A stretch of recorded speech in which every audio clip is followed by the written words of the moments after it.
What up, everybody? Welcome to the Smoking Tire Podcast. This episode is brought to you by Omaze, and here's the deal, guys. This is the last week to enter our Omaze giveaway, where you can win a dream road trip through the Pacific Northwest in a brand new 2020 C8 Corvette.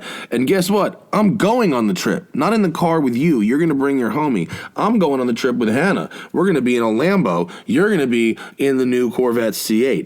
Here's the deal. Adventure Drives, our old friend Rob Ferretti, puts on these great road trips. It's 5-star, the whole deal. It's like all the good things about doing like Gumball and Bull Run back in the day, but without any of the annoying, terrible things.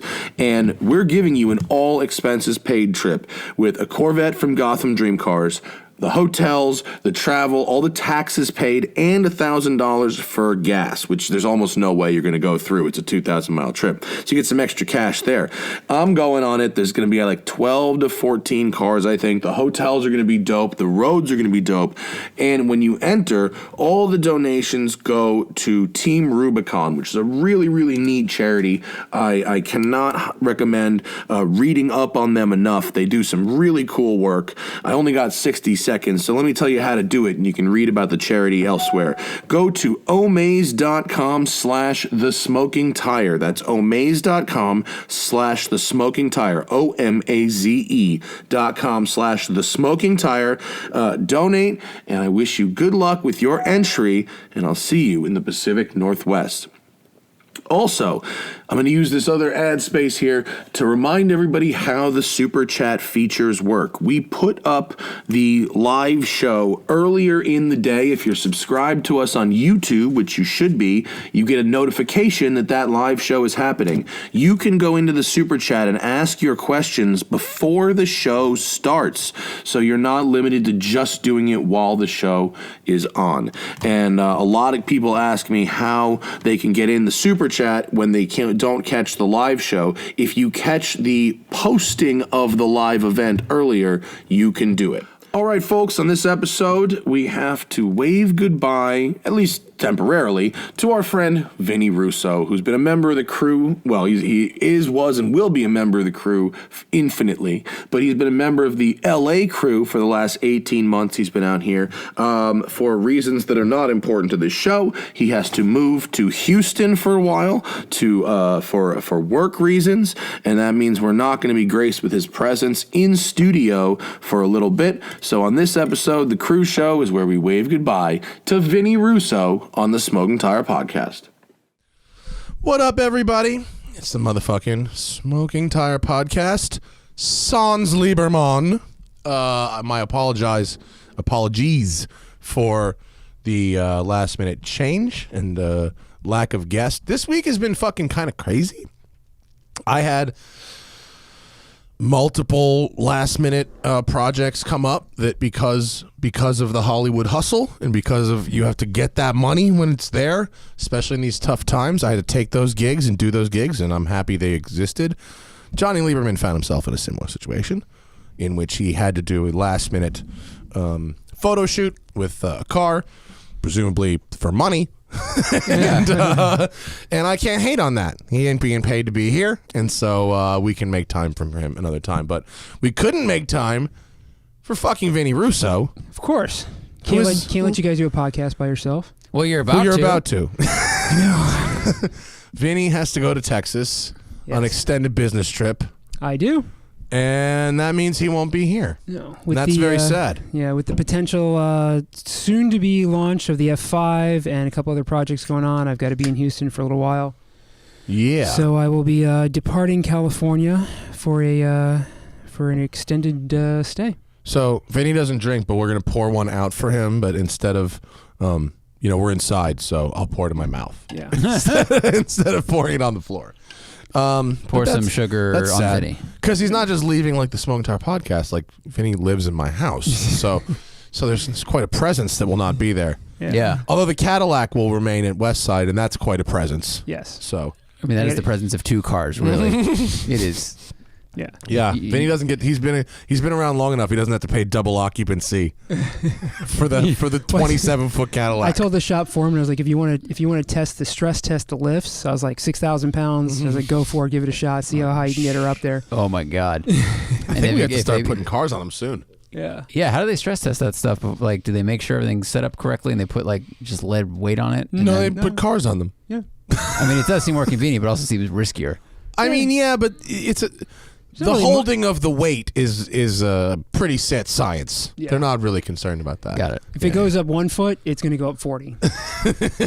Okay. I mean, really, it's not that big of a deal. Yeah. So I think they can use one of my car. They can use the van. You're insured. It's fine. Yeah. They can use them. Fine. It's just hydraulic lines and that's it.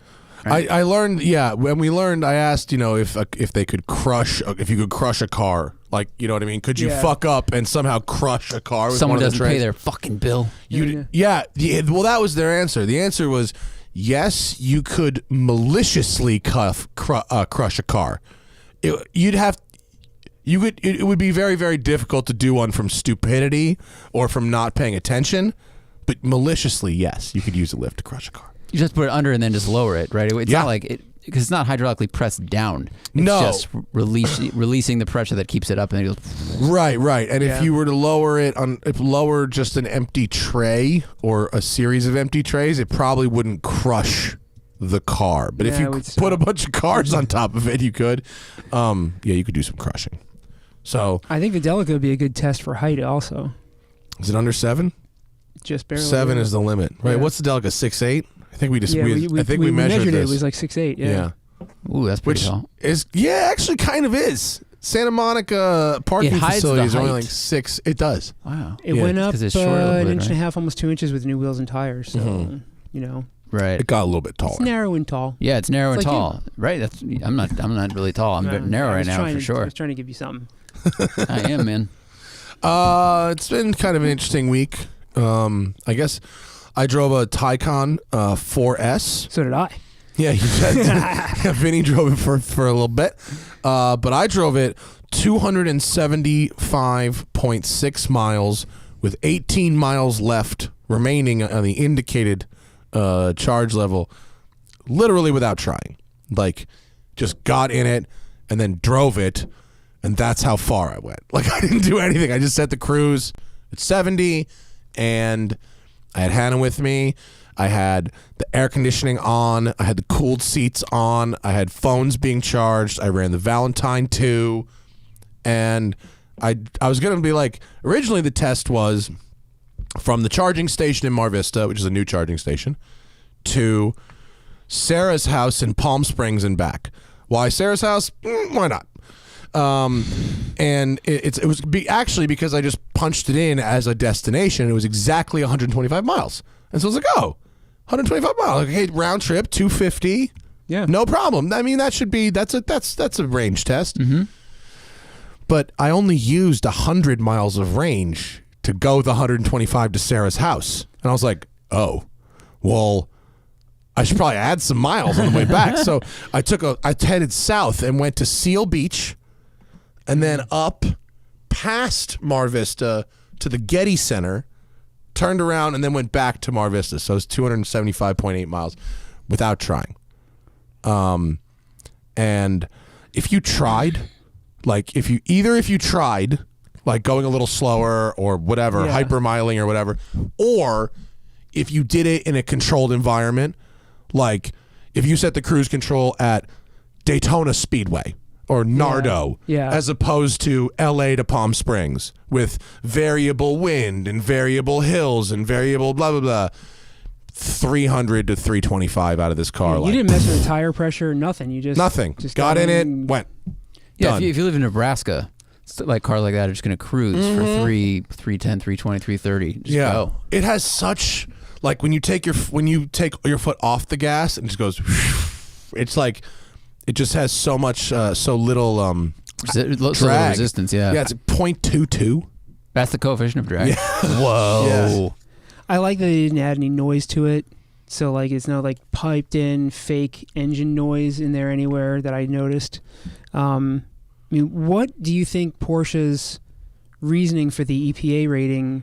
I mean, it was the EPA that did the rating for 200, not Porsche? Correct. So the way, from my understanding, the way EPA ratings work are they give the manufacturers the playbook. The manufacturers build the cars. The manufacturers then test themselves.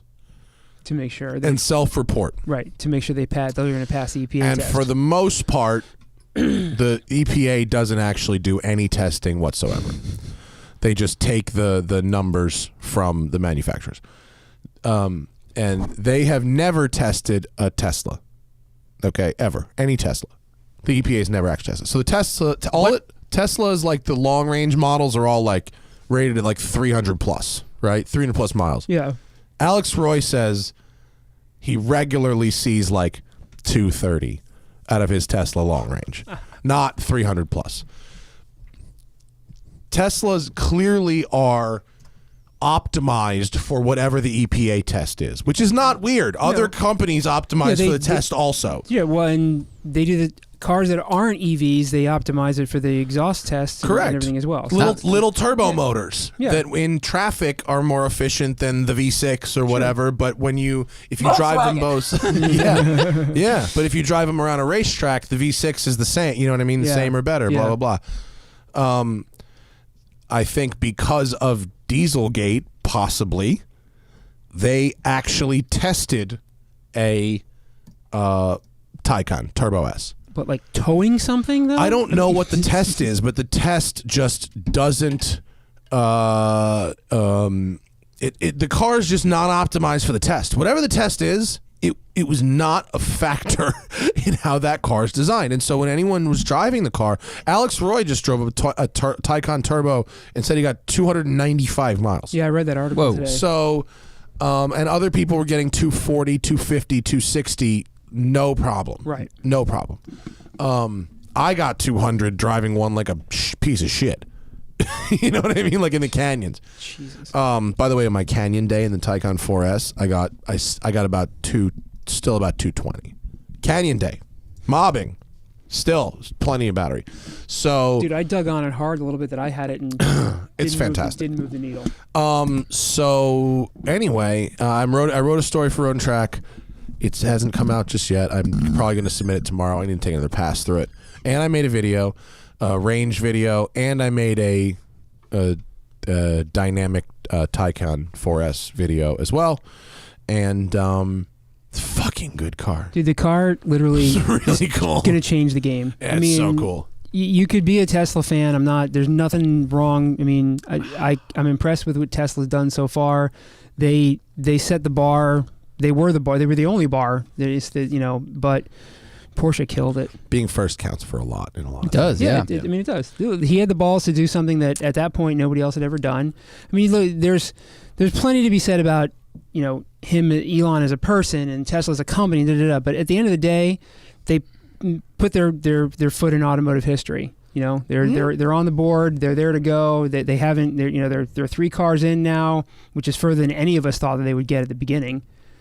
And yeah, like what's his name? The guy who invented Nike. Like he made the first dedicated track shoe. Right. And then everyone went like John Reebok. That's not his name, but it was like, oh fuck, what a good idea. It wasn't John Reebok. And then John Reebok the fourth. I think it's Dave Reebok. Sir David John Reebok. So someone else had to have the idea and prove the business case that like, hey, people will buy exciting, expensive electric cars.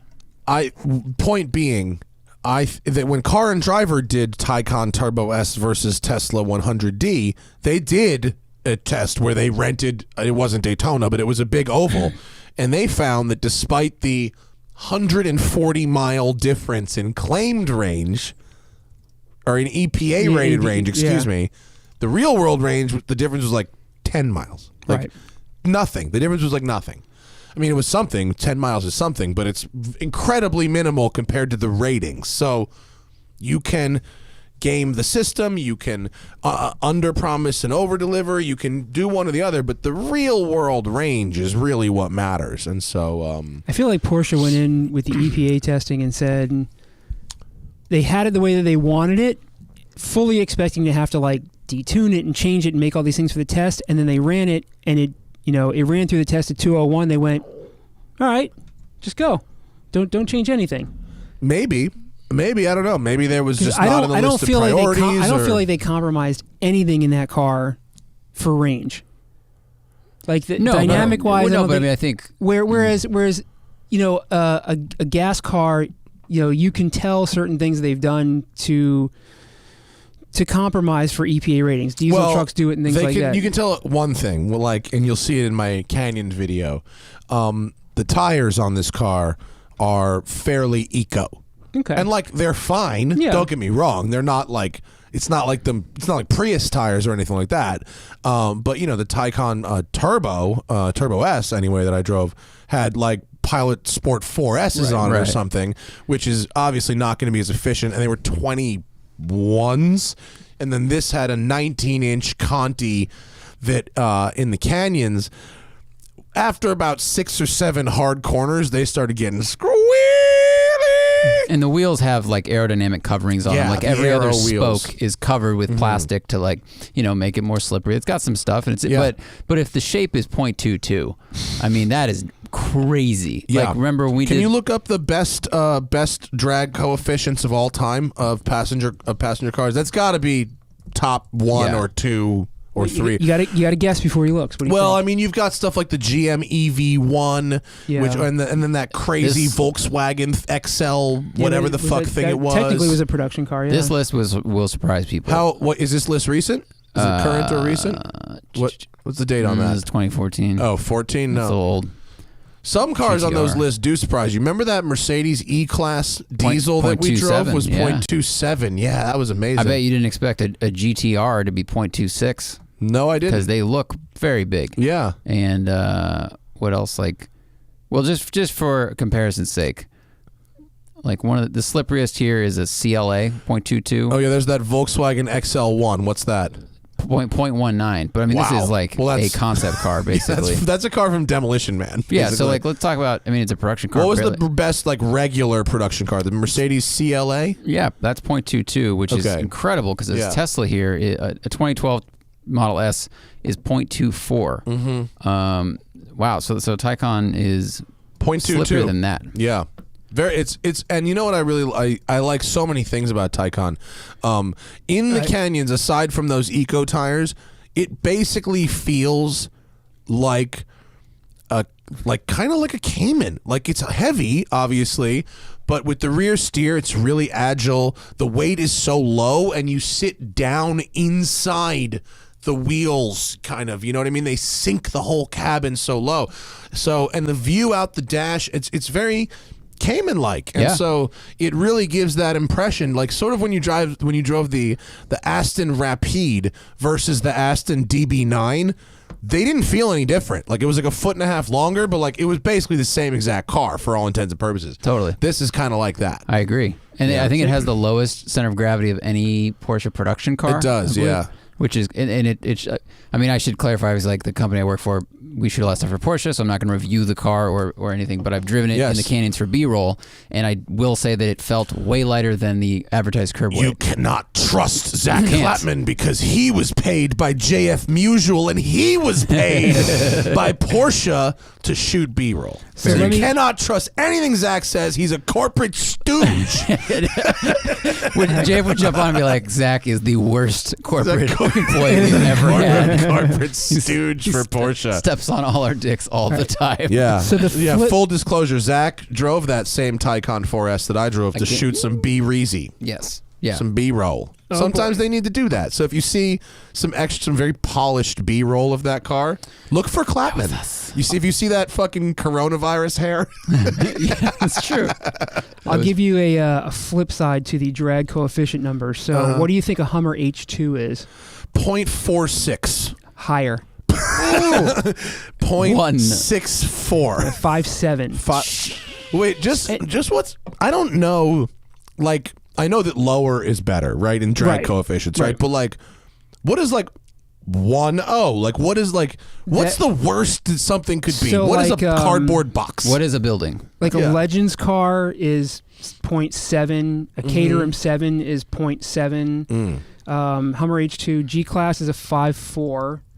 And this is kind of interesting. So the original Beetle, so like the old school Beetle, 0.48. Now that's a car that most people would see as curvy, and they would think, okay, that's got to be slippery.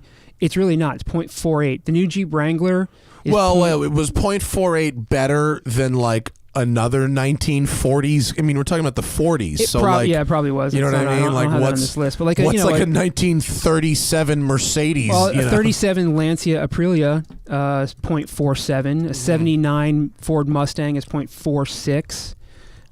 So I mean, if anyone in the comments can come up with a drag coefficient, the highest possible drag coefficient. What do you think your Countach is? Oh, it's probably in the high 0.38, something like that. 4.2. 4.2? Yeah, I'm not sure. No, I'm not sure which model they were testing, but I mean, it's probably not great. So I looked up on Wikipedia all the formulas and stuff, and basically a drag coefficient equal to 1 is obtained when all the fluid approaching the object stops. So like literally a building, like a wall. Yes. Yeah, and actually the air, wind goes around the building, so it's actually. But if it was an infinitely wide and tall wall, then it would be a 1. So Jesus, if you're talking about anything over 0.5 is a horror show.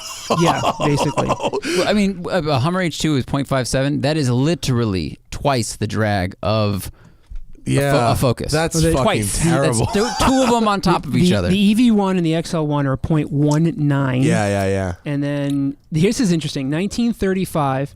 Tatra. Yeah. See, that's why I would be confused by the Beetle, because the Beetle was inspired by the Tatra, and I didn't say it 30 seconds ago because I didn't want to say it wrong and sound stupid, but I was going to say I could have swore the Tatra actually was aerodynamic. In 1989, Opel Calibria.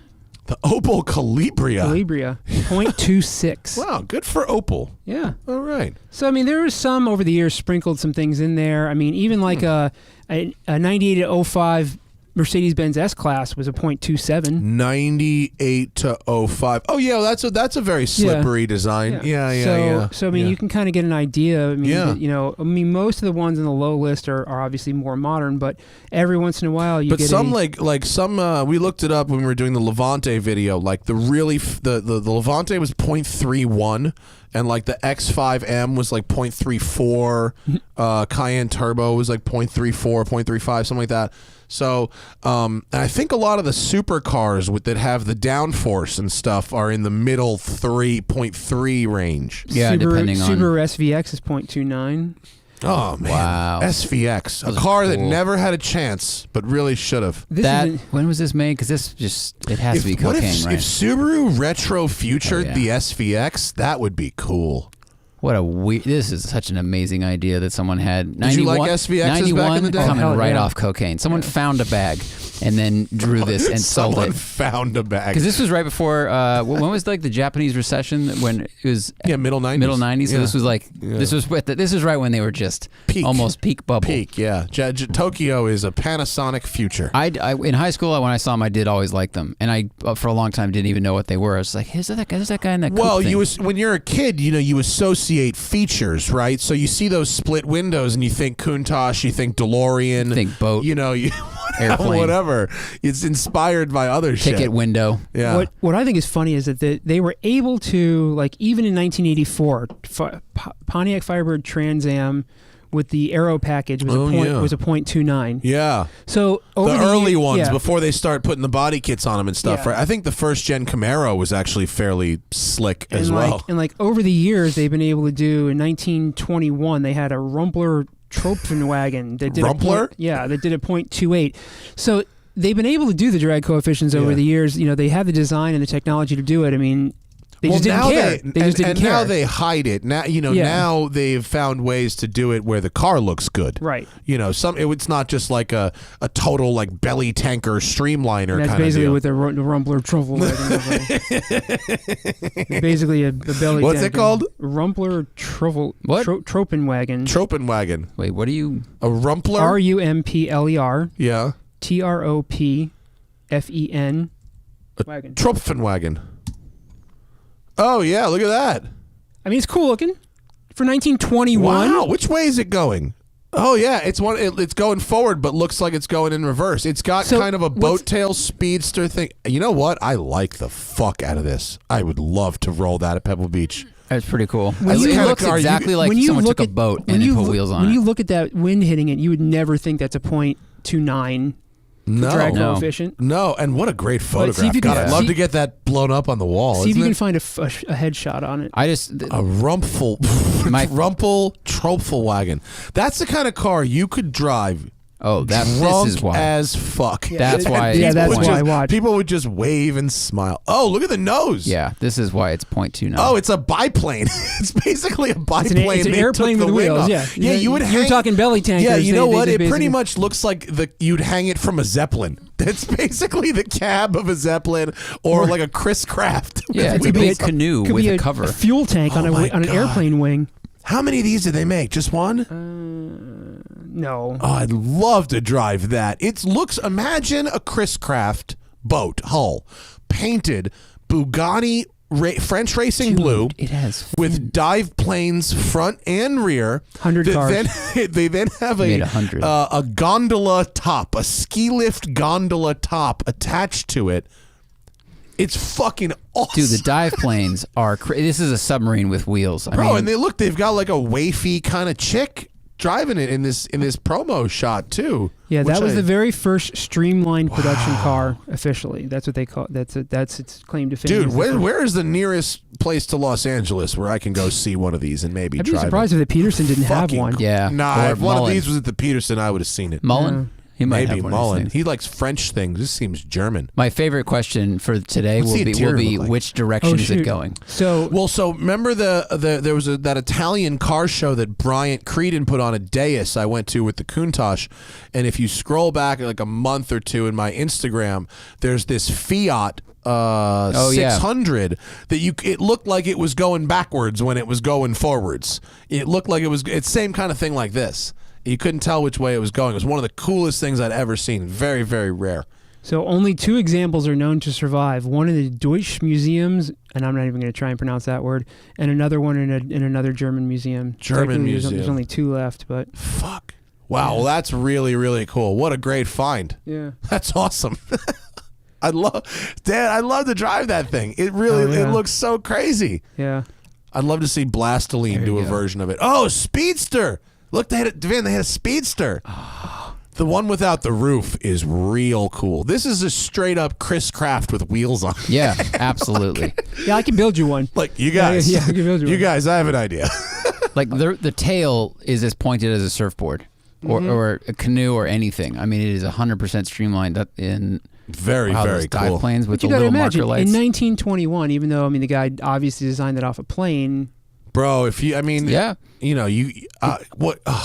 I'm out of words. It's so cool. Yeah. Moving on. Very fucking cool. Anyway.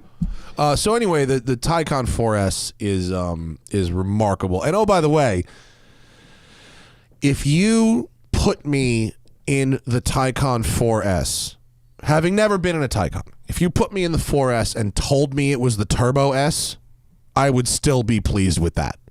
You know what I mean? Like, it's so fast that, like, it's the same thing with the 992 Turbo S. Like, the feeling of the Taycan 4S and the feeling of the Turbo S, same thing, different, just different volumes. Yeah. You know what I mean? One is a rock concert and one is an Iron Maiden concert. One goes to 11. I mean, it really, because from 0 to, what do you think, 60, 70? Like, I think the Model 3 versus the Model 3 Performance, or the S versus the Ludicrous, like, they're all so fast out of the hole. Yeah, like, I mean, Porsche really says 3.8 for the 4S. No way. It's 3.4, 3.3. 2 or 3 years ago, it would have been the fastest car on the planet. You know what I mean? Like, and so it's just levels of. It's not even levels of fast. It's levels of scary. Like it is the fastest thing. Even the 4S is the fastest thing you can think of a car being. Like, if you're not a John Force, this is the fastest you could even consider a car being. And now it's so easy to operate that speed nowadays. You just press pedal, press other pedal, let go of first pedal. Yeah. And I mean, a lot of cars do it, like, 911 turbos or GTRs or other things, but when it's electric, there's so much less drama to the acceleration, or to the moment before the acceleration begins, because there's no noise. Yeah. Like, you're not sitting there going, raw, and you're like, oh fuck, here it comes, and then it just bang goes like a demon or something. It's just quiet. if you've never experienced ludicrous mode in the Tesla, like you would, the minute that you get a chance to launch that car like that, you understand why they named it that. Because if you watch the movie Spaceballs, the joke with ludicrous mode, my brains are going into my feet. It's literally like the most accurate description you could really give it, because it's completely ludicrous. The Taycan adds the appropriate sound effect when you do it, though. Yes. Fucking evil Jetson space noises are the best. Every time, like it happened to me 3 times. I went to Sarah's house. We didn't hang out because coronavirus, right? Right. She was inside. I stood on her back porch. Her house was beautiful. I mean, she has Creepily amazing waving through the taste. window. I stood on the back porch. She passed me an espresso. We had an espresso. And then I turned around and went home. And she watched me leaving the front door. 2 minutes later, she texts me, OMG, space noises. Like when in the future movies, like in Back to the Future or Demolition Man or any future movie, when a car pulls up or pulls away, it makes future noises. Sure. Right? Like when someone pulls a gun out of their pants in the movie, it makes a click-clack noise that no gun makes. Right. The Taycan makes the future noise in real life, which is the best. It's not even a gimmick. Like it's a gimmick, but it's a really, really good gimmick because it's really appropriate for what the car is also doing. Freak space noises are the shit. Yeah, which reminds me to let's remind BMW's engineers to don't fucking add noises when you do your full EV car. Wait, so Zach has a video of the Taycan, the weird space noises. There it is. It's from a launch. And then braking. It makes the... Yes. It sounds like a big RC car. Yes. This is what you want. And it's actually really good. Do they have one where it's creeping around? Where it's not going fast? It makes really great noises where when you're creeping around a parking lot. It's got this really cool kind of like pulse where it's sort of like woo. All right, that's fucking awesome. Yeah. Bill was like, I went by to get breakfast after I filmed it, and Bill was like, oh my God, space noises. It's amazing. He was freaking out about it. Is it going to make the weird space noises here? Yeah. Yeah, it makes the noises that cars make in future movies. It's kind of like a... Oh, here we go. That's exterior, now interior. It's pretty cool. It sounds like a tram at the airport, like one of those electric, trams. It's like it's your own maglev train. Yeah. Oh, that guy just drifted it. But look at the nice driving gloves. He's wearing driving gloves. But yeah, you get the idea. Here's a question: why do you need the camera pointed at the exhaust of the car? It's very funny. But it does it both inside and outside the car. It's very, very, very cool. So I'm just such a fan of Taycan, and for me, the 4S for low 100s, it's like 110, which is still a ton of money. But the difference between that and 185 for the Turbo S, I don't believe that the difference is really usable. So if you're made of money, Turbo S all day, and you have your own fucking Magneto roller coaster you can take. And you know what else is really fun with Taycan? For people that aren't really into cars, I took Hannah in it, and she knew it was cool. She really dug it. But she came with me on the fuel economy trip, and after a while sitting on the highway, it sort of just it becomes a normal car. Sure. You don't realize it's like fuck all fast and handles amazing. It's just like your car just cruising down the highway, whatever. So I would just not slow down for exit ramps, at all. I would just take exit ramps 70. And it can do it because it has a crazy low center of gravity and all this cool torque vectoring and all this stuff. And Hannah would be like, what are you doing? You can all of a sudden shock someone by this kind of regular feeling, sedate, mellow thing is whoa, holy sticky car. Well, you also don't, as a passenger, you're not giving them that sensation of listen to this sound. The engine is still being loud, and yet I'm not slowing down for this corner. And I think when you take out sound, we really don't think about how much that influences like our perception of speed. Yeah. And so they might just be going, oh, we're just going calmly. How fast are we going? You look, we're going 70. Like, Yeah. what, we're doing what now? Yeah. Like it's just, all you hear is shh and In tire the noise. canyons, the space noises help with the perception of speed a little bit. On the highway, you're just flying. It's really hard to go like 70 in that car. The comfortable cruise is like upper 90s in that car. How was the charging time? I got it with 30% charge, and I took it to the fastest local charger around, which is at Washington and Centinela. It's behind a Bank of America. It's Electrify America charger. Yeah. It's a 150 kilowatt charger. Oh, it's a big boy. So Taycan can handle up to 270 kilowatts with the 800 volt system. There are no 270s, at least in California that I know of. Certainly not in LA, but 150 is the fastest they go here. So I charged it from 30% to totally full in 51 minutes for $51. So that's what it is. I charged it overnight at the house on a 110 outlet. I saw that. I was going to ask what did it do. I got 12 miles. It's usually about every one that we've plugged into a 110 that we've had at the house is usually about 1% per hour. This was about 1.5 miles per hour. But this is a 110 outlet. Yeah. If I owned one of these things and I got a proper charger put in, of course, I would almost never have to charge it at a public put in the station. 270 and just. But the Electrify America network is it's all right, but it's kind of like buying a Volkswagen Phaeton and having to service it at a Volkswagen dealer. You know what I mean? It's kind of like that.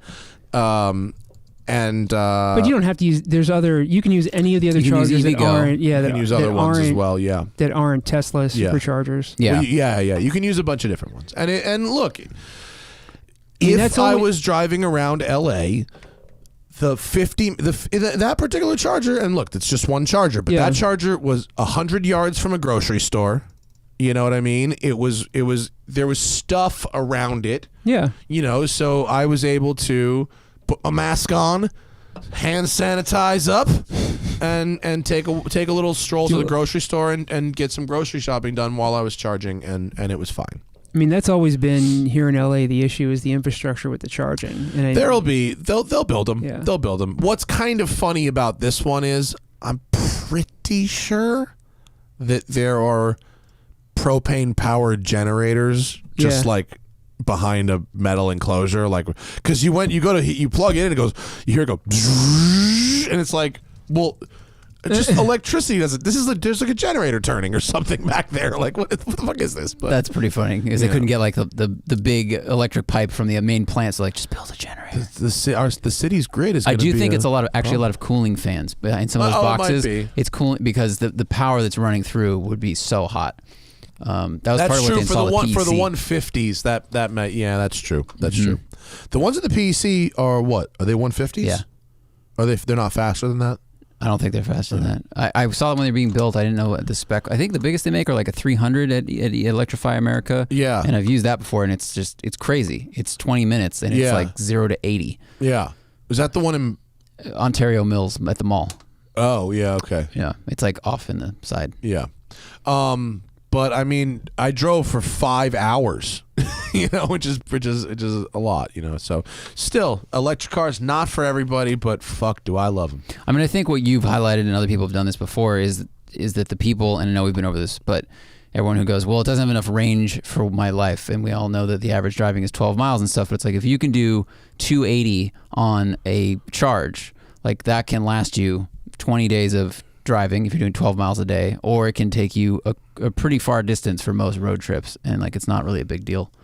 And then if you get back in a car with a combustion engine, like I did, my shit felt broken. It feels. I mean, look, I gave back that Taycan and I got a $157,000 Panamera GTS Sport Turismo in Mamba Green, and boy, do I like it.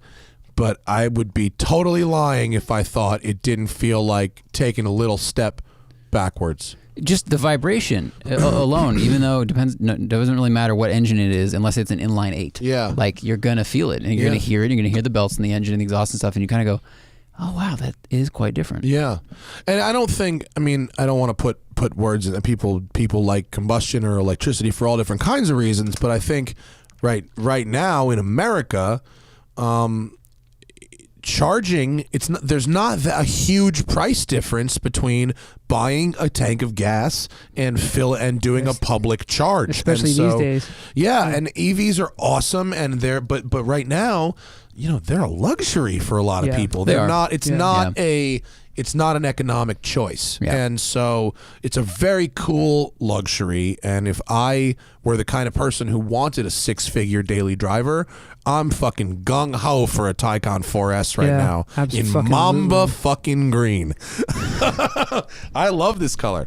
I've been stopped 4 times in the last 24 hours by people who were either talking about how hot it was as a wagon or the color or whatever. The shape of this car is amazing. Yeah. It looks so good. Yeah. So anyway, I've got a video, an article, 2 videos and an article coming out about Taycan 4S, but it seems like we're getting a bunch of super chat questions. So maybe people have questions about it, and maybe they just want to know what the best sports car is for $20,000.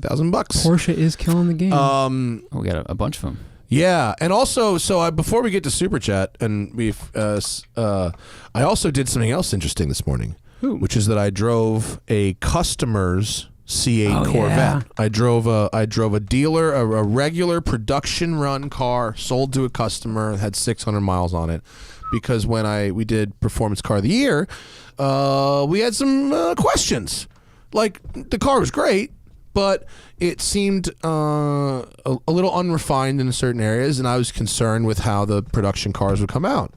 So, good news, the gearbox, very nice. It's been updated since we drove it? Buttery smooth. Ooh, really good. Mid-throttle upshifts, butter. Mid braking downshifts, butter. I did all different kinds of shifting in the car. Fucking great. Those GM folks who were like, "Don't worry, we got this."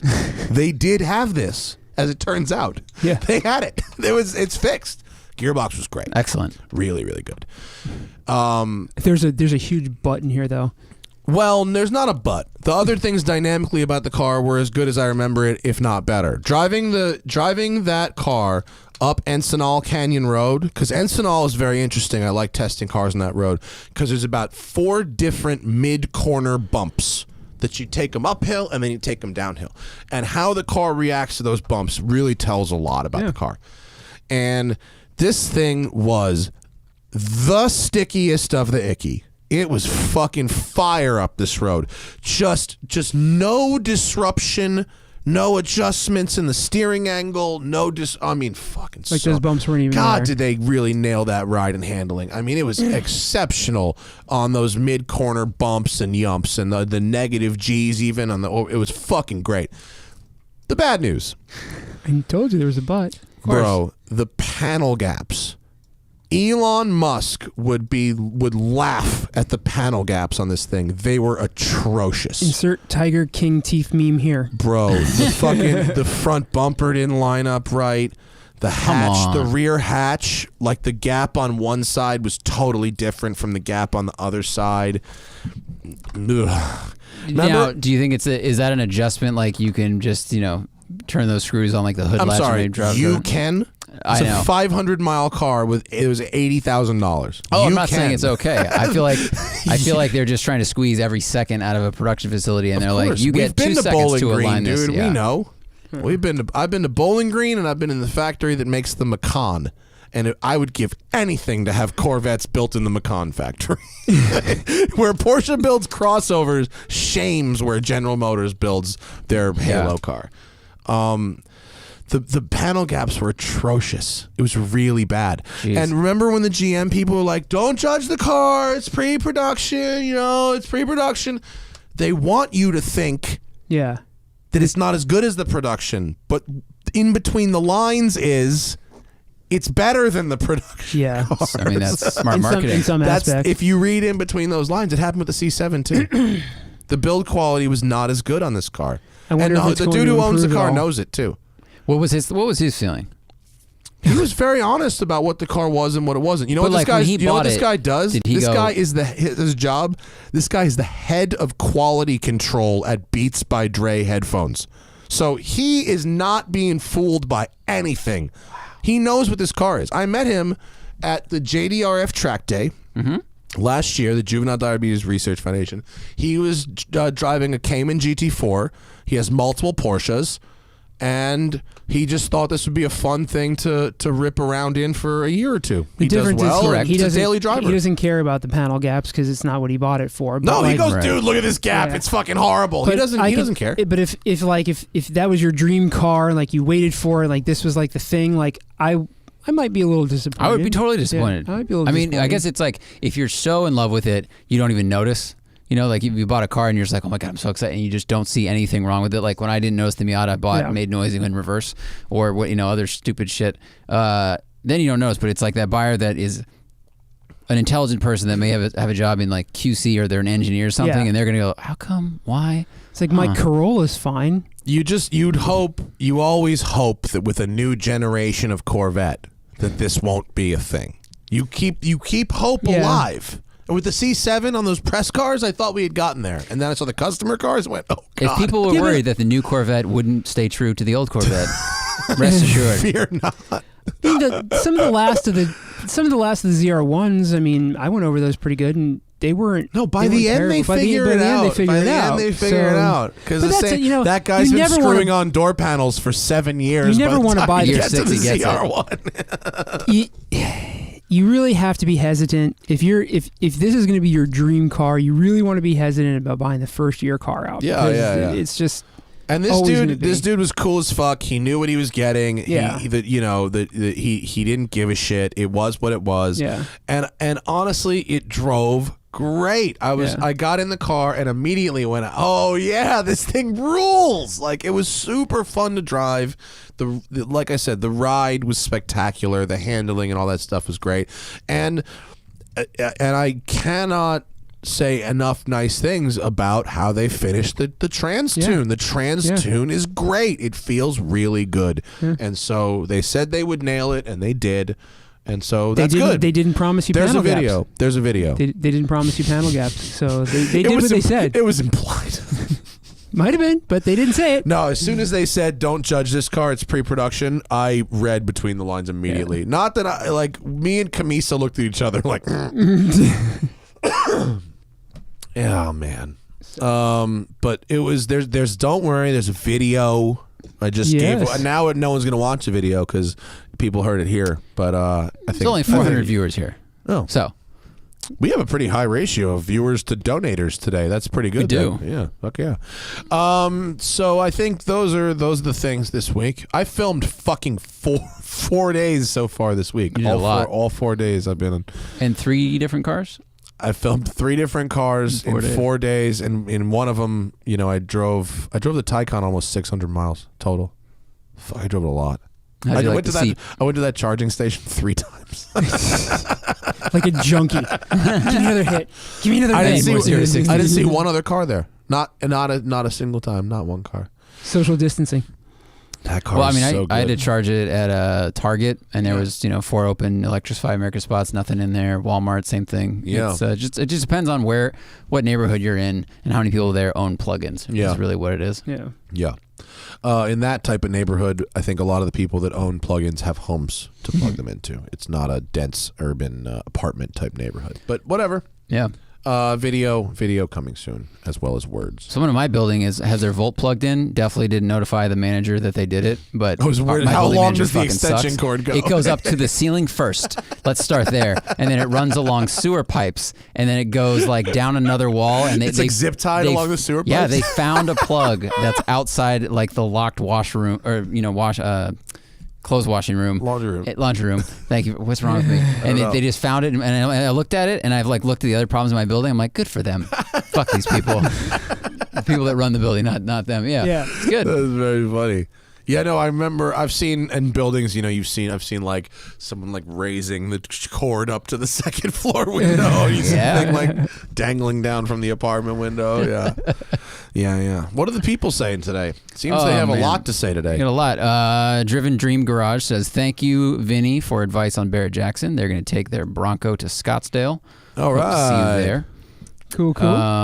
Hopefully that happens. January 2021. Cutting it close, but maybe. Vlad says, what do we think of 81 911 SCs as the first 911? Do you know how different the 180 horsepower and 204 horsepower engine feels? I mean, look, that's a 20%. No, it's 10% difference. But SCs are a great place to start. They're very reliable. The 3-liter engines are stout. Easy to work on. They're pretty. Yeah, I guess. I don't know if you say so. Sure. They are. No, it's literally a galvanized chassis. You know, so they're It's a 1,000,000-mile tub. It's a 1,000,000-mile chassis. They're expensive to maintain. I mean, so you can generalize, but there's a lot of them in various states of maintenance. And if you could buy one that is 5,000 miles, just had a top end rebuild that costs $15,000 and has another 95,000 miles to go, or you can buy one that's 5,000 miles from a top end rebuild.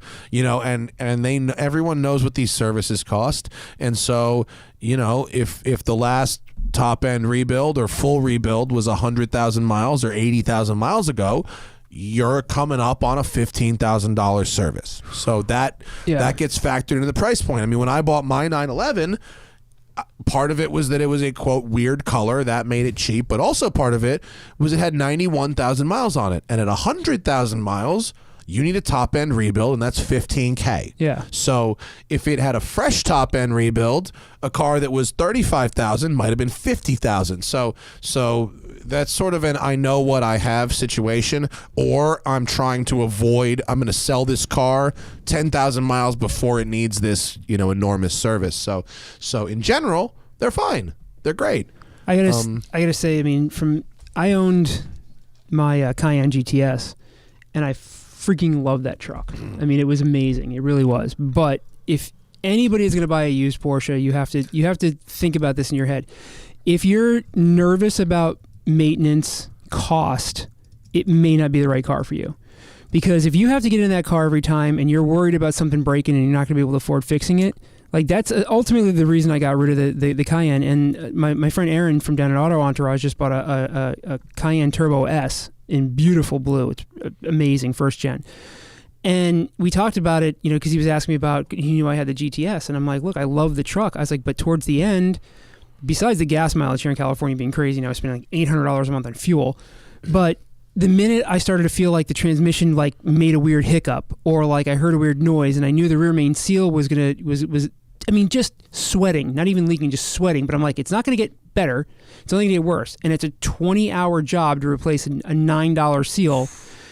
It's like you get anxiety every time you drive it. As much as you love it, the flip side to it is like all of a sudden you're anxious about it. And not even just a Porsche, but like anything like that. If you're, you know, an older BMW, if you're going to get into a car that has maintenance like your E46, if you're not going to fix it yourself, or you're only mildly mechanically inclined to fix it, be prepared to spend some dough, or budget it as part of the payment on the car. Budget is what you get. Yeah. If you don't care, the car's amazing. The car's gonna be down. It's not your first car. You know, whatever, fix it. It costs you $15,000. Great.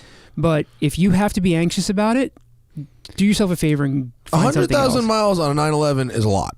It's a lot of driving. You know what I mean? It's just, if it's a third car, it's probably 10, 15 years of driving. Right. You know what I mean? If not once in a tire ownership. You know what I mean? So like, you pay the cost to be the boss. You want to drive a classic car around, do your services, you do them up to the factory spec, and when you turn the key and go to drive the car, it works properly. Yeah. Would you want to replace all torque converter automatics with PDK, or would that make Porsche less special? Like a PDK Hellcat or a PDK CX-9? If I could, I would. Yeah. I don't know. Yeah. If I could take the best gearbox in the world and replace all other gearboxes with that, yes, I would. I think it would make it less special because they would no longer have the unique thing. If every car literally had a PDK, then you wouldn't go, Porsche's transmission is the best. You'd go, true. Everything is. But the whole really world, but they'd give it up. They'd give up their dominance in exchange for world peace, and that would be good. That's a great point. GM, how about this? GM licenses MagRide to fucking everybody. Does it make a GM MagRide suspension less special? No, it does exceptional. Not. Yeah, it's true. Still works. The original is always good. Yeah. Because they always probably keep some off the table. Yeah, they know. There's a cheat code somewhere. They're like, oh, we have that. I'm not selling you the whole thing. I mean, the mag ride, the C8 is phenomenal. You know, it's better than the mag ride and anything else I've driven yet. So it's lovely. The technology's out there for everybody to use, but GM still got it best. Yeah, exactly. Tim Hogg says, you have $1,200 for an apocalypse vehicle. What do you get? Nissan Pathfinder. First gen square body. 4x4. I think I will go with or 4Runner. Mitsubishi Montero. Also good call. We'll go with that. Yeah, or a cop car. Also $1,200, but I can't go over that much. Crown Vic, yeah. Yeah. Like in this apocalypse, do I want to be able to trick people into thinking I'm a cop, or do I not want to appear as a cop? That's a question. Like how much civil unrest is happening? I feel like apocalypse vehicle means durable, drive through zombies, kind of go anywhere. I feel like it needs to be 4x4. You need to have some room for storage for some stuff. So I would say some of the SUV. The Montero is good. Yeah. So is it $1,200? $1,200. So like $1,200 is not getting you anything that's surviving anything. Dude, I'll take a UPS truck or something like that. A fucking panel truck, a Grumman panel truck.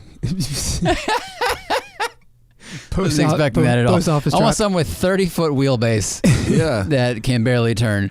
With no air conditioning. Walls are all metal. Everything made of metal. True. Yeah. Not bulletproof, steel, but still metal. But steel. Plenty of steel. It's a house steel. for you. That's a good point.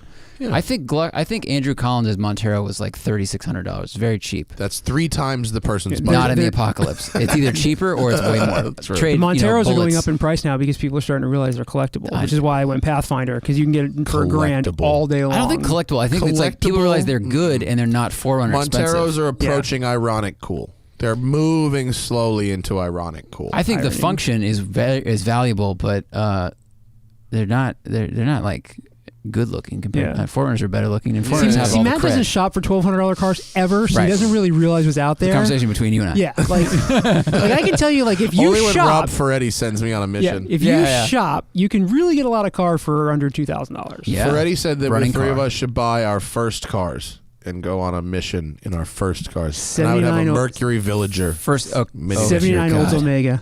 Oh, that's a 79 Scout 2. I'm not going anywhere. No, not fast. I'm getting a ride with you. Villager. It breaks so much. Terrible. Adam says, is building construction still going on? The answer is yes. Very slowly and socially distanced, but yes, it is. It is. When's the last time you were there today? It was very exciting. A month ago, probably. You got to go over there. It looks so amazing with all the lifts up, and then all the wine lockers, all the cabinets are starting to come in. Like it's starting to look. I was there when it was still a cathedral with just the posts, but all the lifts were on the ground. No, the trays are all up now. Oh, shit. Awesome. It just changes the personality of the inside so much. Yeah, it fills the vertical space. Yeah, because then you can't just see everything. I can't wait to fill all the cars and do a photo shoot. It's going to be badass. We're going to have a vertical car show when the coronavirus is over. Yeah. Ish McClellan says he's looking for a car on which to drive in wrench. Looking for manual, rear-wheel drive, 10 to 15 grand with some headroom. Canyon driving, autocross, eventually track days. Wants to do all the work himself, but here's the catch, he says. It has to be over 2,500 pounds and have airbags. And he says best non-Miata tool. I mean, that's most cars these days. You're kind of in luck. Yeah, there's plenty of options there. Over 2,500 pounds, airbags, manual, rear-wheel drive. I mean, look, you've got your 240s. S2000. You've got your Mustangs and your Camaros. What's his budget? Yeah. FRSs now are in 10 to 15 range. Yeah, I saw one also for $8 grand the other day. Oh, I don't know how easy those are to wrench on. Like when you get into things. Because I don't feel like they've been out long enough for like all the real weirdos to take the thing apart and figure out how to fix it on their own. I would say if you're talking about wrenching on engines, I agree with you. But if it's just suspension stuff, then it's fine. Yeah, they're big. I mean, their suspensions are basic enough. Yeah. But that Subaru boxer engine's a little weird. Yeah. 10 to 15 grand gets you a lot of JDM. If you are down to drive on the right-hand side of the car, Skyline GTSTs, like you can buy a U.S. legal, RB25DT, Skyline that'll be real cool. Get an Evo. You could get a lot of Evo. You could get an Evo. And the aftermarket and the forum support for DIY is high. 10 to 15K will get you a Vet. I mean, yeah, they're a little cramped to work on, but it's a fucking vet, or it'll get you into like almost a spec E46. The trick if you're going to work on the car yourself is you want to get something that has a club, has a really good forum, has a following, a cult following, because anybody that if you like the Miata Club or any of the BMW clubs, those guys have broken everything down and figured out, okay, I'm in the parking lot of an AutoZone, I need to change out a heater core. What do I need to do? And they're like, oh, here's a video. Great idea. And True. so anything that you want to get, you don't want to get anything quirky and weird. Yeah, keep it simple. So you want something that's been documented, that people have taken apart and fixed in their driveway all day long. I mean, look, if you go back and find our drive tuner car shootout, you could basically rebuild that Maximum Motorsports Mustang that we had in that thing, which I think was like 25 grand 5 years ago. Yeah. You could definitely rebuild that thing yourself for 15 grand. Sure. Car plus parts. Easy. Yeah. Could do.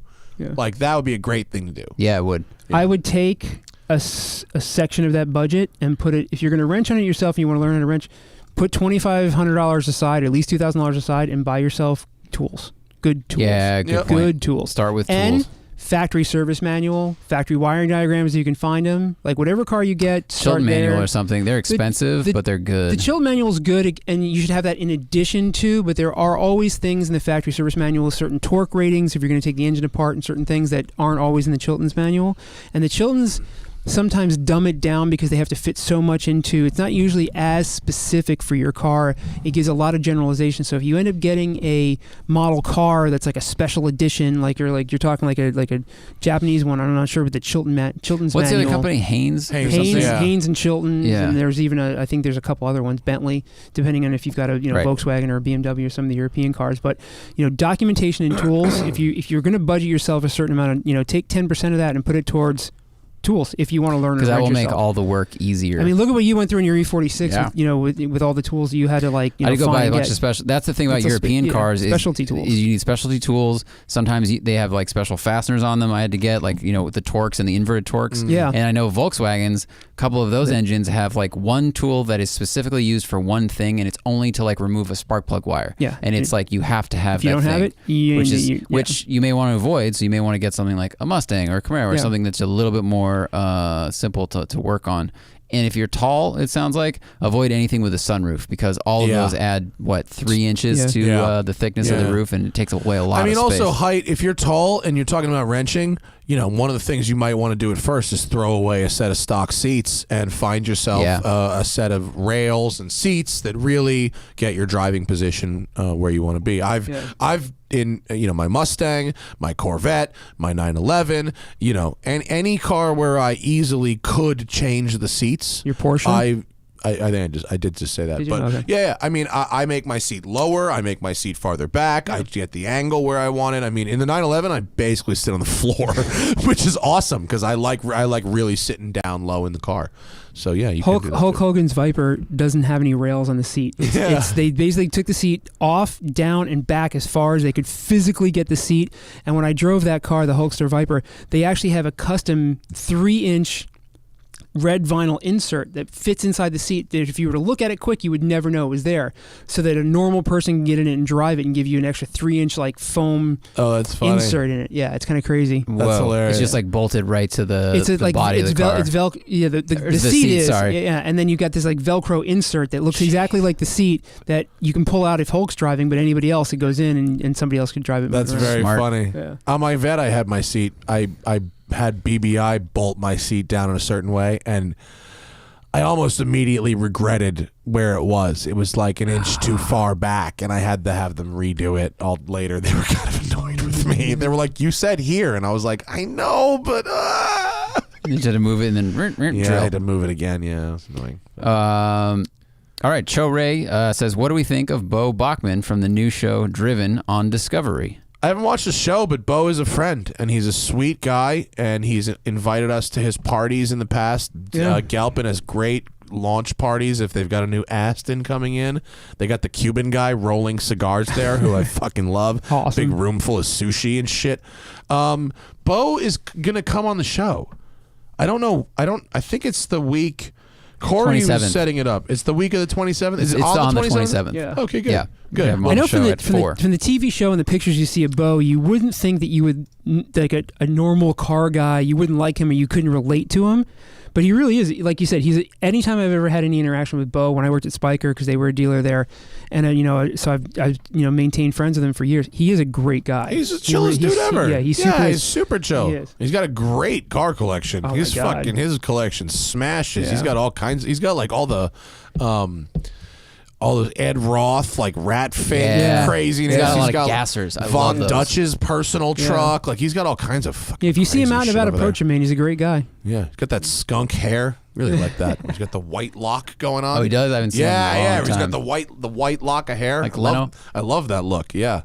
And someone had a good thing in chat. In addition to the tools, is get a code reader, which I cannot recommend if enough. if your car can do that, you definitely want to do that. True. Riley O'Brien says, "What do we think of the 2021 Supra having 47 extra horsepower? And bye, Vinny, we will miss you." Aw, thanks, man. More horsepower is better. Nothing not to like there. Yeah, more horsepower is better. I mean, I look at if people aren't about it, more power. It's the easiest thing they could do. I like there's a 4-cylinder option now too. I mean, yeah, I kind of like to have a go in that, Just because it's the BMW, it's the 3.0, right? It's the 3.0 turbo, Roger, 3.0 turbo. It's What got is it? 255 horse, The 4-cylinder, and it weighs. Yeah, that's the one. It loses 200 pounds. that's the one Roger's been driving.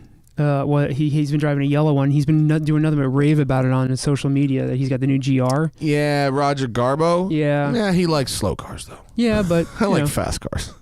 I liked the Supra when I drove it in isolation. When I then drove it back to back with a bunch of great sports cars at P. Cody, I went, "Oh, this thing's kind of whack." Yeah, it didn't really do it for me. But I would still like to try it. I don't see it changing the game yet. I think I've seen maybe 3, maybe 4 in LA total since they've come out. Good point. I have not seen very many. I just don't see them on the road. I saw. Or go ahead. I was gonna say, call it. When do we all think the Supra jumps the shark? And dies? I don't think it'll ever die. I think it's just this one is flawed in a couple of ways, and they're expensive, and so I don't think they didn't grab the existing Supra market and the people that love the Supra, the original one, as much as they wanted to. Yeah. But you also didn't really grab BMW people, because if you want to buy a BMW, a lot of them want the brand recognition of having a BMW, not a Toyota. And you also, by the way, may not have the reliability you associate with a Toyota, which would probably drive away a lot of loyal Toyota buyers. Yeah. So like, you went after 3 new markets and you kind of lost pieces from all of them, I think. Yeah.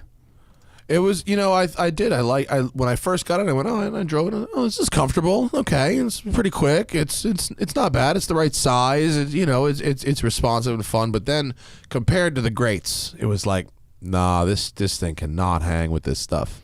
Yeah. Yeah. And you're right, like you said, expensive. It's expensive. Yeah. It's in the 50s. It's a lot. It's a lot of money for cars. Trent Schaefer says, "Guys, should I get a G35 or an older Golf R or R32 as a used first car? His budget is around $10,000. Oof. G35, my friend. I don't think you're getting a good Golf R or R32 for $10,000. You're getting the most beat one imaginable. Yeah. But $10,000 might get you a pretty nice G35. Totally. Actually, They are at this not point. expensive, dude. No, not at all. Yeah. And they're actually, most of them are, the G35s, most of them are actually cheaper than the 350 and 370Zs. Because they're heavier, and so the I race think guys don't want them. Yeah, and I think it's just it's not considered like a track car. It doesn't seem as sporty, whatever you want to say about it. But for whatever reason, I think that the resale value on the G35 is just really. You just got to really stock up on hair gel and wife beaters.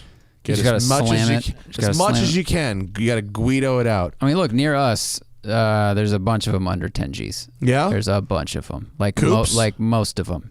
Like all of them? A lot of, top 2 are coupes. Okay. You can get sedans. I mean, I remember looking for these. Auto also. Tempest is stocked with the under 10K G35s. Yeah. These are all over the place. 12K. And if you want, you can find a sedan with a manual in it.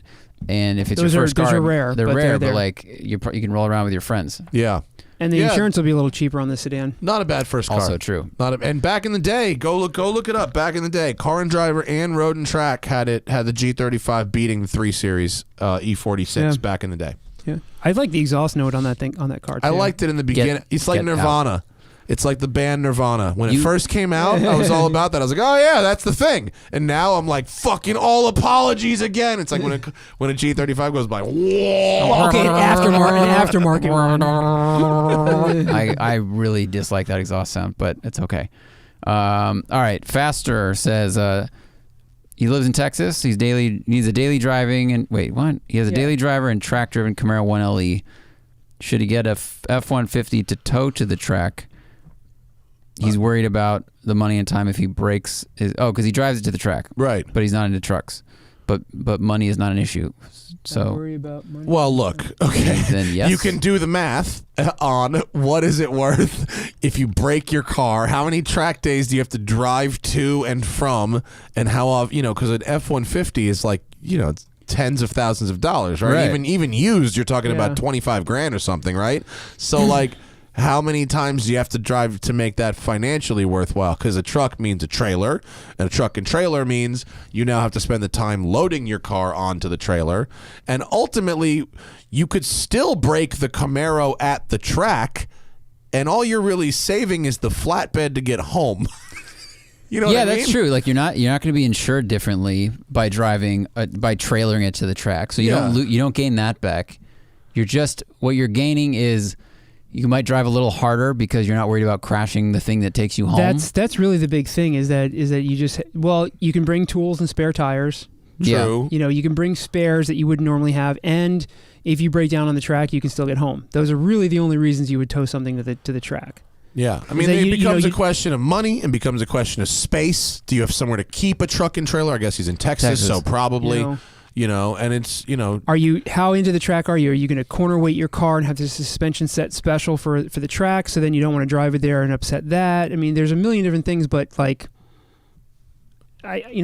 most of us go to the track and we just drive to the track. We go on the track and we drive home. I mean, you got to be pretty committed to tow your car to the track. Yeah. If you're just going to track days and not like racing it competitively, I think I would draw the line at the tow vehicle for just fun track days. Yeah, I think if you go down this road, you'll end up buying a dedicated track car probably within the year, which could be good. But you will. How about this? Instead of buying a truck, buy a seat in someone else's endurance race car. Oh, you know what I mean? Go find AER or WRL or Champ car, and for $4,000 a weekend. That's on the middle to higher end. Yeah. You're gonna get 90 minutes or to 2 hours of seat time in a race on Saturday and a race on Sunday in somebody else's car. That's a really good idea. Yeah. Tony Anderson, thank you for all the entertainment, keeping us sane. He's got a watch question for Matt. Mm-hmm. He is considering a Speedmaster Reduced as his first luxury watch purchase for $2,000. Mm-hmm. Would that be a good move? Okay, so Speedmaster, Omega Speedmaster, the famously associated with space travel. It's astronaut's watch, certified for space travel, blah, blah, blah, Apollo 13, all that shit. Good things about Speedmasters, very charming watches, great looking, kind of fun to wear, and really a fucking bat signal for other watch nerds. If you are wearing a Speedmaster and you see someone else wearing a Speedmaster, you make a friend. That's how that works. Speedmaster Reduced is reduced in size. It's smaller than the normal one. The normal Speedmaster is 42 millimeters, but it wears more like a 40 because it's a real thin case. If you have a very tiny wrist, I mean fucking tiny. Typically, women wear Speedmaster Reduced. Go down on that page, Zach. How many millimeter case is the Speedmaster Reduced? Case size on the left there. 39, yeah. So it's a 39 that'll really feel like a 38 or 37. I just say if you can swing the case, you should, or if you have anything besides a very small wrist. So you got the picture up, right? So what is that? This is the sizing guide just to give people an idea. So this is a 44, which is like that's pretty a monster watch. 44 is biggie. 42 is a Speedmaster. That's a Speedmaster there, and then 39 is Speedmaster Reduced. So you can see that it's small. So if you got a smaller wrist, yes. Otherwise, go for the full-size Speedmaster. Yeah, I didn't see the comment. I don't know if it was a girl or not either. It might have been. It's pretty much like 6.5 inches is going to be your. If your wrist is under 6 inches or 6.5 inches, then go the reduced. Over 6 inches, get the full size. Someone just commented that a Pontiac Solstice, despite looking as slick as it does, has a coefficient of drag of 0.46. Holy shit, that's horrible. Terrible for that points. Come on. Who is that? 40 New York. Good comment there. Jeez, that's really fucking bad. That's atrocious. That's a good looking car too, man. Yeah, Solstice coupes. Those were good looking cars. Yeah, those? The GXP coupe. The exterior, I think, still looks good. I think it will always look pretty good. And then you look inside, and you're like, "What?" Wow, and it's just so wrong. cheap. It's just it doesn't do the outside justice. Yeah. Someone someone looked at a 92 Viper and went, little less classy than this. I Am Nobody said, do y'all agree that the 350Z is one of the best drift car platforms you can buy for the money right now? Probably. Yeah. I mean, it's maybe not definitely formula up there. drift, but for recreational and club level drift, sure. They're fun as fuck. Yeah. Fielding Shredder said he would skip getting a 240 and jump right to one of those. He did say that, didn't he? Matt Cormier from Nova Scotia says, what do we think about the Mark 8 Golf? Also, good driving roads near him called Cabot Trail. I'm sorry to say that I have virtually no thoughts. I think it's basically just an update to the 7. Yeah. I mean, I wanted to go drive it, but it didn't seem like there's a big difference. Did you read anything? I haven't even really heard or seen or anything really about the new Golf. It came out and just nobody cared. No one gave a shit, right? What happened? They didn't push it. They didn't push, and they were so much. I think they're so focused on selling their Atlas and all this other things and all their. I think the Golf isn't selling, or it's selling well enough that they don't have to really promote it and not do anything. The margins are just so much higher on the Tiguan or whatever, I guess. Yeah, so it just literally, it came out and they just were like, yeah, you buy it, whoever needs to. If the sales slip, then maybe we'll start promoting it a little bit. But maybe I should hit up Volkswagen. Is there a new GTI? I mean, there must be, right? Yeah. I should probably try to drive the new GTI. GTI videos, when they come out, they always do really well. Wonder if... Can you get cars? What's the Mark 8 GTI look like? A lot like the Mark 7 GTI, just with updated exactly taillight. The same, huh? I mean, we laugh, but yeah, basically. A little change in the headlights. Holy wheels! Is that really the wheels? It's got this really super aero bladey wheels, huh? I mean, they got those wheels look good. Options. Those look like Audi wheels. Those look good. These are the GTIs are good cars. I mean, I like them a lot. I just I've never been personally that attached to them. They're always a rational choice to recommend to someone else. Hannah almost bought one. Hannah went to the Volkswagen dealer and drove a GTI 5-door with pretty loaded up and really liked it. And then the salesman told her they wanted like $36,000 for it, and she laughed at him, and we left. 7 versus 8 comparison on top speed. What's that? The Top Speed website did a comparison of Mark 7 versus Mark 8 in design. And pretty close. It's really close. Okay. It's really funny. Basically, headlight change. Yeah, but the basics underneath is pretty much the same, right? Yeah, okay. All right. Dominic Boyer had a fun question. Most memorable experience in a car? In any car in your ever? Life, any car ever. Oh, shit. Most memorable experience in a car. First time I went 200 miles an hour. That's a good one. That's a good one. What was that in? The Venom. That thing was ridiculous. Let's see. Most memorable? Fucking hell. What else? I mean, cemented in mine was, this is high school because, that's why it was cemented, but like I was drag racing up on Highway 1 and my friend Will had just gotten a 71 Cuda, like with an automatic, and it was orange, and I had my 65 Pontiac, and we raced, and it was like neck and neck, like the whole way down. So it's just, whatever it was like 14, 15 seconds, but it felt like an hour, and there's just so much adrenaline because you're just watching, and we go back around, everyone's like, you gotta go again, you gotta go. So you're just amped up on everything. We go back and we line up again, and launch, and this time he hooked up, and he was gone because his 71 Cuda had like a slightly built motor, and we didn't really know like how well that, like, what was in it or how it would work. But now that he hooked up, it was just car lengths. It was car lengths and car lengths. I remember being so like on cloud 9 and then so destroyed about 14 seconds later. I think I want to change my answer unless you've got one already. I mean, to go. the first beater car challenge that me, you, and Rob Ferretti did in like 2008 was one of the funniest days I've ever had in my entire life. I don't know another day where I laughed fucking day. where I laughed that hard. I mean, that was with incredible. The blind stick driving down the road. Just that really everything, like getting out, you just fucking ghost riding the whip in traffic in do you that remember rainstorm. I got out and I beat Ferretti's truck with the stick, and people around us are looking like, I mean, it was. We're in the rainstorm in New Jersey, and I get out of the car and I just start beating the crap out of Rob's truck with this huge white stick. And you can see the people in the cars around us are like, should we call someone? Yeah. Or should we not? Or what? Oh, it was so It much was fun. that was a day that is fully seared into my memory of amazing car memories. I mean, all cars go to heaven, of course. It was like the whole trip is always one of the best. Court F, better only car, SS1LE or used GT350 with mag ride? 6 of one, half dozen of the other. Yeah. I mean, they're Pick a brand you like the T-shirt of. That's fucking funny. Which logo would you like Calvin to piss on, sir? No, you're talking about the same thing. There's fundamentally there's no difference between those two cars in terms of what you would do with them every day. Yeah. Silvio Nadorere, I know I butchered that. He wants to gift himself his first 911 for his 30th birthday. Ooh, it's a big list. Okay, 991.2 manual 7MT or 991.2 C4S PDK.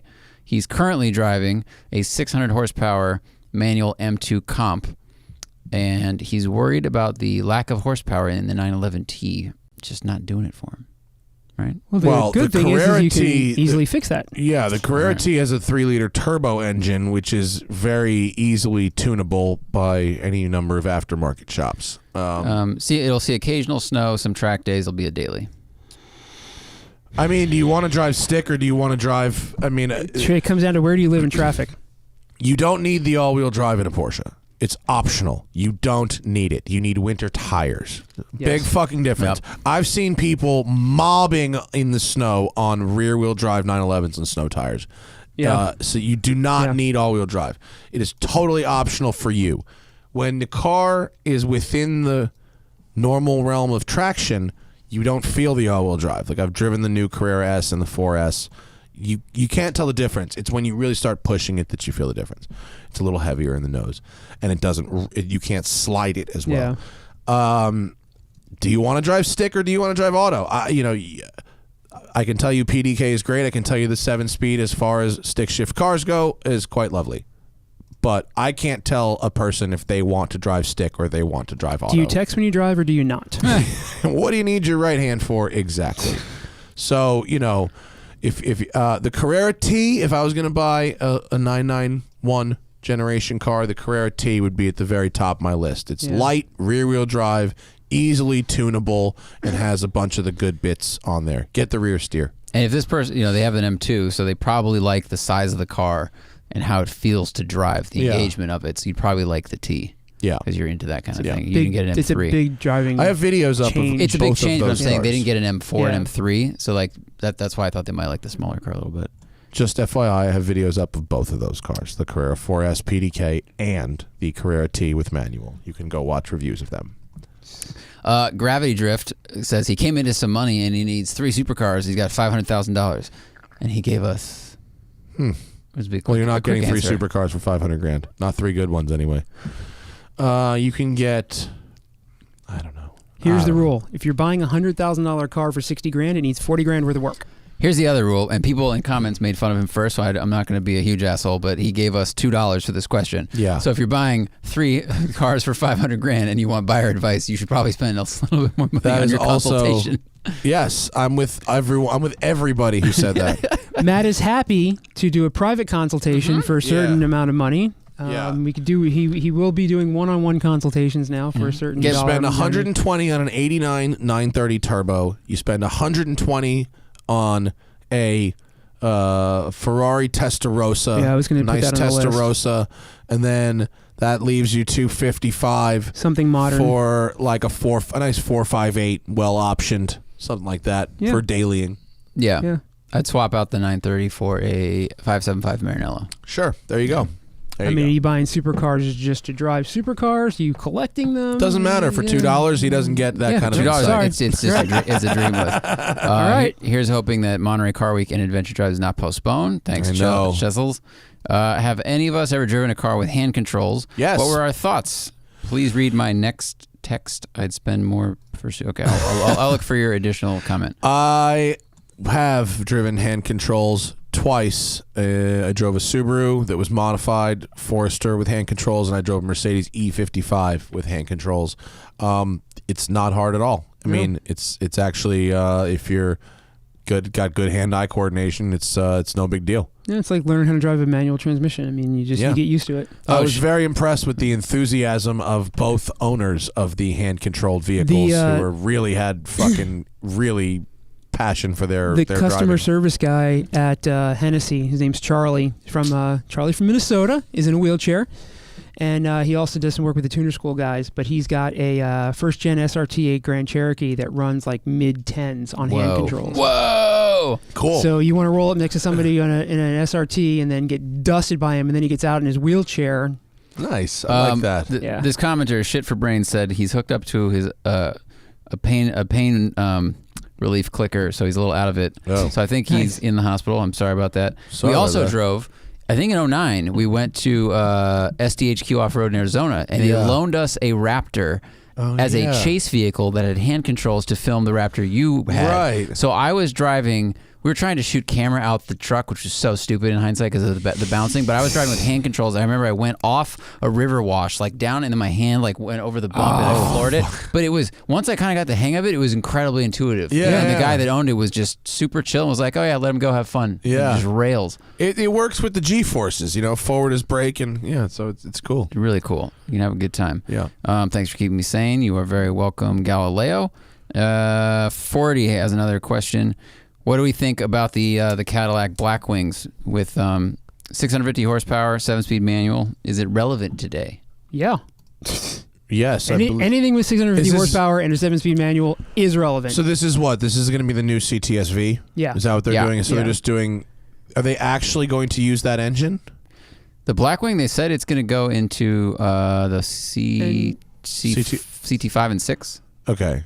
I'm not up to date. I heard so many things about that engine, like in terms of just headlines, like it was in, it was out. I just kind of I've taken a wait and see approach on the engine. I agree. CTSV is usually just a Z06 powertrain, right? Mm-hmm. So it's just there's going to be a CT4 Blackwing and a CT5V Blackwing.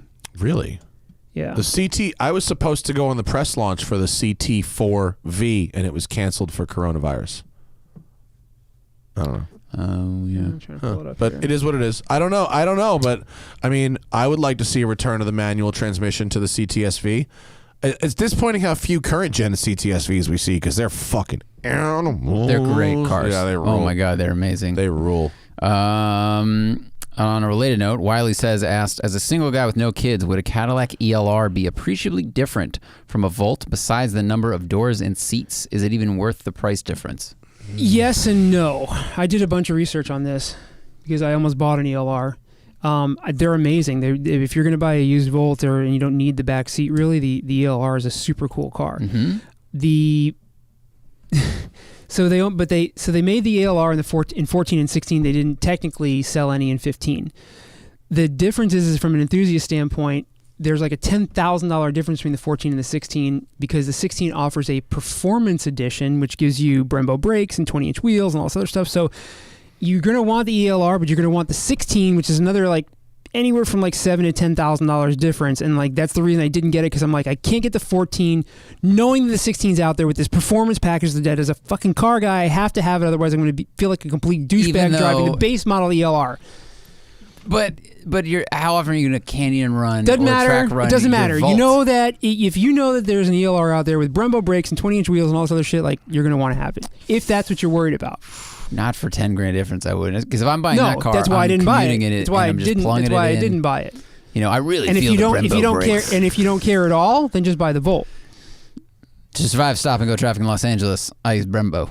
Like, right? I mean, that's what it depends on where you live, what you're doing with it. Listen, I'm not arguing with you, but I'm just telling you, like, as a car guy, like, I knew that once I found that package was out there, I was like, fuck, now I can't get it because it's out of my price range. But overall, the ELR, and I know that it's on that list. Musto and Big Chris are doing a thing tomorrow and they're going to talk about modern cars that you would think are going to be collectible but aren't, and the ELR was kind of on my list of that stuff that I can't tell yet if the ELR is going to be a collector's car or not. They sold so few of them. It was kind of cool with the modern stuff, but I just don't know long term like what that drivetrain is going to stand up like. I don't see that as being a long term collectible. No. No, definitely not. No, they look they're cool, cool. but they're cool. But if an electric hybrid car ever was going to be, that would probably be one on the short list of them. No, it'd be the EV1. Yeah, EV1s. If you can find one. XL1s. Exactly right. XL1, first gen Prius. Honestly. First gen Tesla Roadsters. Stuff You would like that. collect a first gen Prius? No, but I think it would Leno end up said in that. a museum because it's more important. Yeah, Leno said that. Yeah. Okay. Gear knobs, trying to plan for things to go back to normal. Should I Turo a 2011 Evora S 6-speed or a 2019 Cayman S with PDK to review?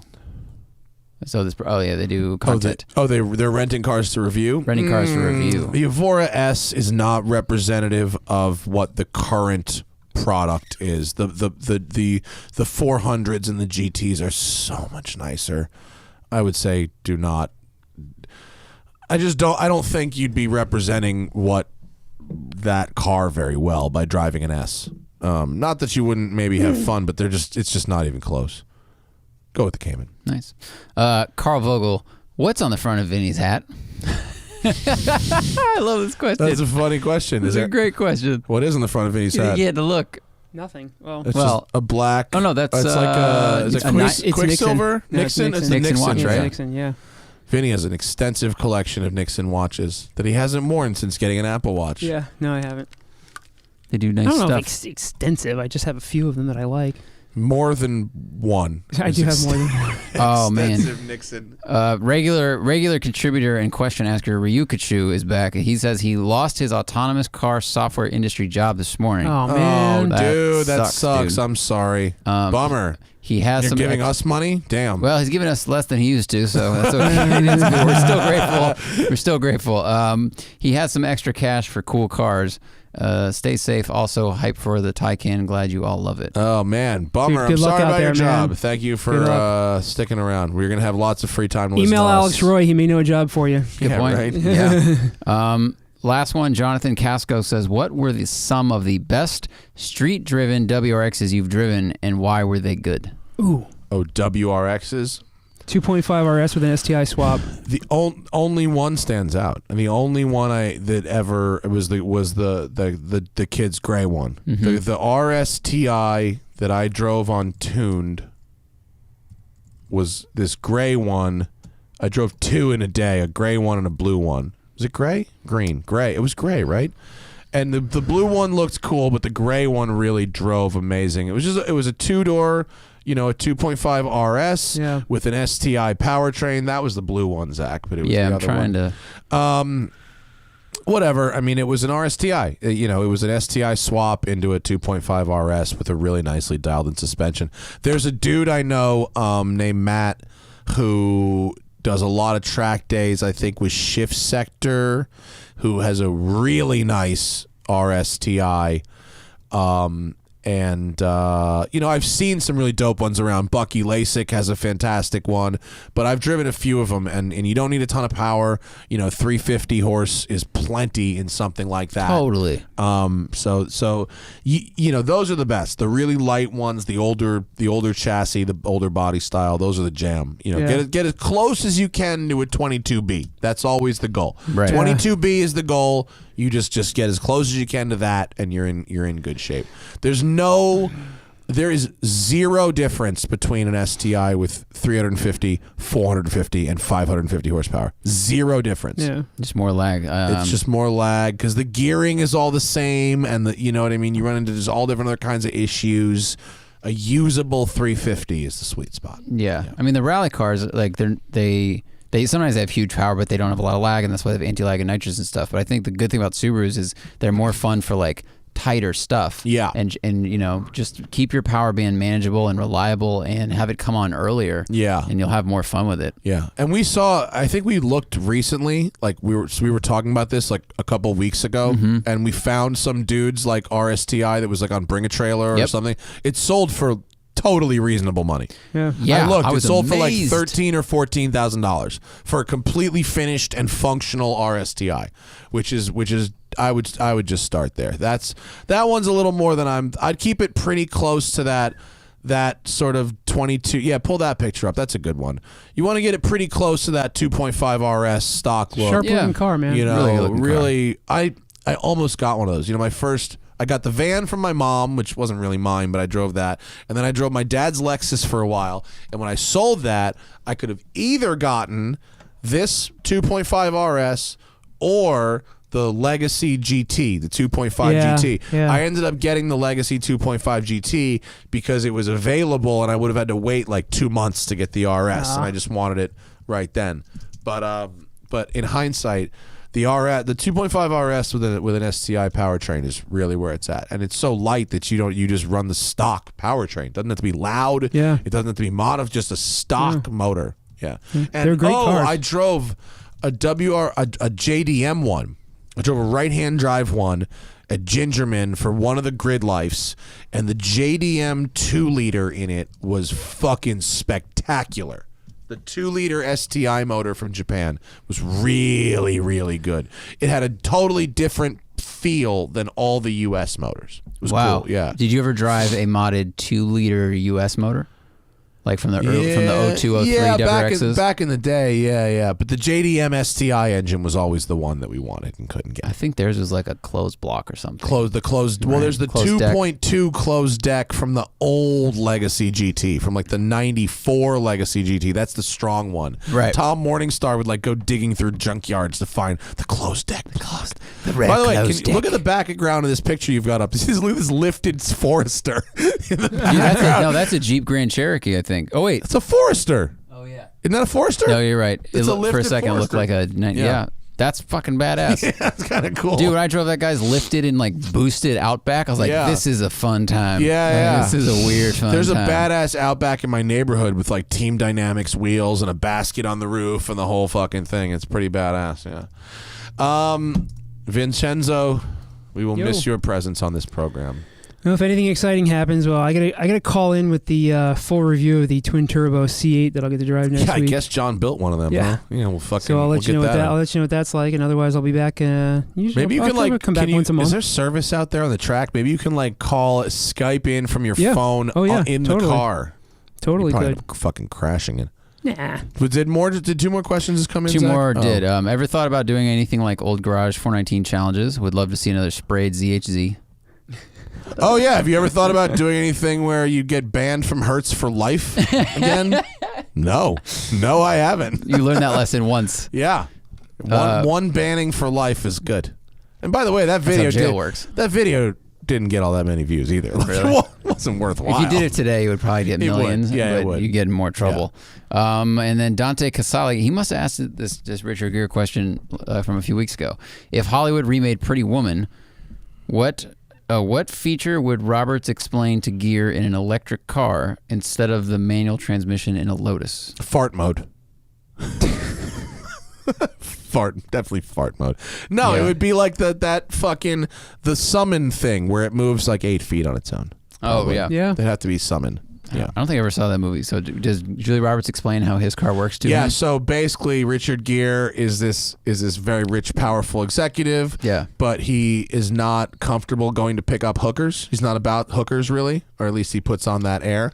Jason Sure does. Alexander, George Costanza, All about it. all about hookers. Right. Knows he lends him his Lotus Esprit But Richard Gere is not only does he not know anything about the car, he doesn't care about the cars, he doesn't know how to drive stick. So when he goes and picks up Julia Roberts, she knows everything about the car. She knows the horsepower, she knows all this shit, and he's like misshifting and like grinding gears, and she's all like, "What the fuck is wrong with you?"